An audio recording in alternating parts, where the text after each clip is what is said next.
ఇలా ఇక్కడ స్టిచ్ వేసుకున్నాం కదా, ఇలా ఇక్కడ చిన్న చిన్న టక్స్ ఇచ్చుకోవాలి. ఇలా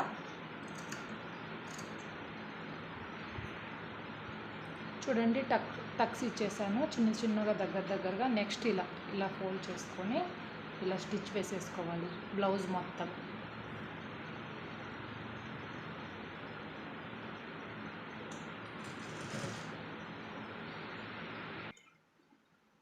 చూడండి, ఇలా కొద్దిగా ఇలా తీసుకొని ఇలా స్టిచ్ వేసుకోవాలి. చూడటానికి ఇది థ్రెడ్ పైపింగ్ లాగే ఉంటుంది, కానీ థ్రెడ్ పైపింగ్ కాదండి ఇది.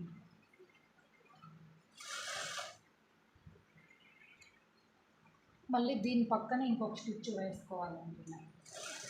ఇలా వేసుకోవాలి. చూడండి ఎలా థ్రెడ్ పైపింగ్ లాగా సన్నగా వచ్చిందో. నేను అసలు థ్రెడ్డే వేయలేదండి. చూడండి, థ్రెడ్ పైపింగ్ లాగా మొత్తం ఇలా చూడండి ఇంత సన్నగా వచ్చింది. అంతే అండి. హాయ్ ఫ్రెండ్స్, ఈరోజు నేను క్లాత్తో థ్రెడ్ పైపింగ్ లాగే స్టిచ్ చేసి చూపిస్తాను. చూడండి, కానీ థ్రెడ్ యూజ్ చేయడం లేదండి, నార్మల్ క్లాత్తోనే స్టిచ్ చేస్తాను. ఒకసారి చూసి నేర్చుకోండి. అంటే ఇలా 1 ఇంచ్ గ్యాప్తో ఇట్లా క్రాస్ పీస్ ఇలా అంటే ఇలా స్పెండ్ కావాలి. చూడండి, క్రాస్ పీస్ కట్ చేసి చూపించాను.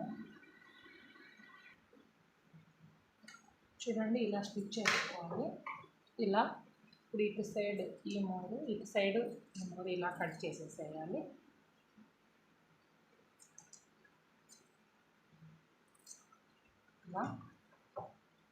ఇలా కట్ చేసేసుకోవాలి. ఇట్లా జాయింట్ చేసుకోవాలి పీస్. ఇప్పుడు ఇలా 1 సైడ్ ఇలా ఫోల్డ్ చేసి స్టిచ్చింగ్ వేసుకోవాలి. చూడండి, ఇది హుక్స్ పట్టీ దగ్గర ఇలా ఫోల్డ్ చేసుకొని ఇలా పెట్టేసుకొని ఒక 1/2 ఇంచ్ గ్యాప్తో స్టిచ్ వేసేసుకోవాలండి.